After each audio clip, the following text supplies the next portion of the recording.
Next on Boost Your Business, we welcome in our studio our special guest, reasonable accommodation expert and trainer, Mike Paravanya.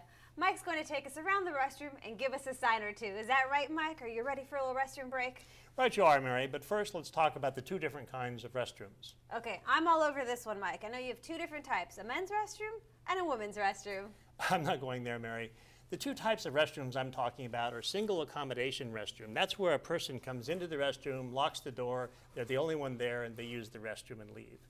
The other kind is multiple accommodation. That's a restroom where more than one person is using the restroom at a time and people are coming and going at different times. Mike, can you tell us what type of signs are required on these restrooms? There are two sets of restroom signs required at the entrance of every restroom. The first set of signs is symbols, and they're placed in the men's room, the women's room, and the unisex restroom. How will I or people with disabilities be able to recognize these signs? What do they look like, Mike? The men's restroom sign is identified by an equilateral triangle. It's 12 inches at the base, and the apex of the triangle is pointed upwards.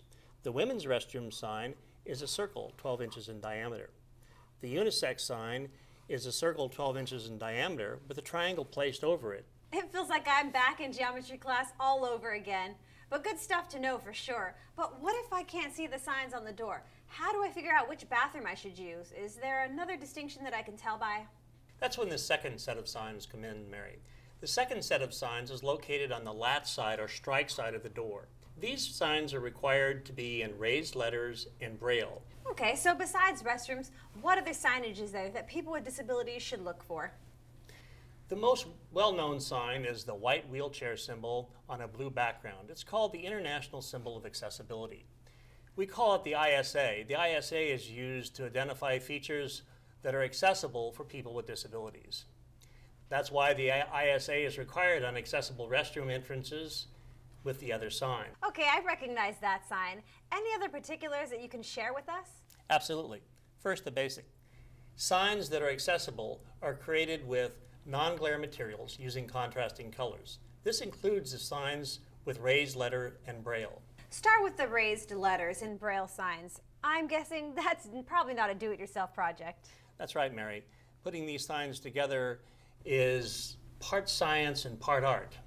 You must make sure that the person doing it for you knows what they're doing.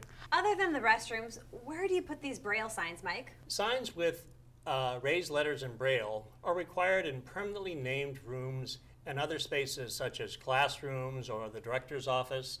Raised letters and braille signs need to be installed where people with low vision or who are blind will find them. Also, it's important that we think about how people are going to be approaching these signs. People with disabilities must be able to approach within 3 inches of the sign without encountering protruding objects or without standing in the swing space of the door.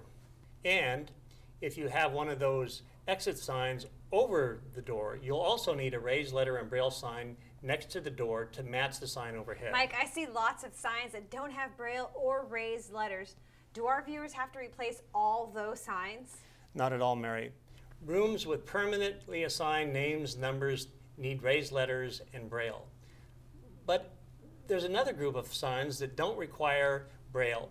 These signs are signs that give directions or provide information to visitors of the building.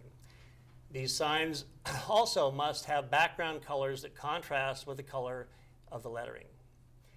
Many signs giving directions or providing information are outdoors. That makes non-glare requirement very important for people with limited vision. Now it's time for a viewer shout out, Mike. This email just came in from Fernando. He tells us where his business is in California, but he wants his location to stay anonymous. Now, Fernando writes, Mary, I just got a letter 2 days ago that says if I don't get an ADA sign for my bathroom, they are going to call a lawyer. I was never told I had to have a sign by the building code inspector. How can somebody sue me just because I don't have a sign? What about that, Mike? How do you respond to Fernando somewhere out there in California? Great question. First of all, the Americans with Disabilities Act, the ADA, is a civil rights law, and it sets standard for access in your business and other businesses in your community and across the country. And it's important for you and other business operators to understand that the standards that are created to support the ADA relate to barriers that may exist in your premises that prevent a person with a disability from accessing, in this case, your restroom. I suspect that somebody is writing you that letter because the lack of that sign impacted their ability to do business with you and to use your restroom. Thanks for that explanation, and thank you for joining us today, Mike. I think today's show gave Fernando the information he needs to take care of that restroom sign, and for our viewers to better serve their customers with greater accessibility to boost their business. If you have further questions on accessibility, email Disability Access Services at dasinfo@dor.ca.gov or call 916-558-5755.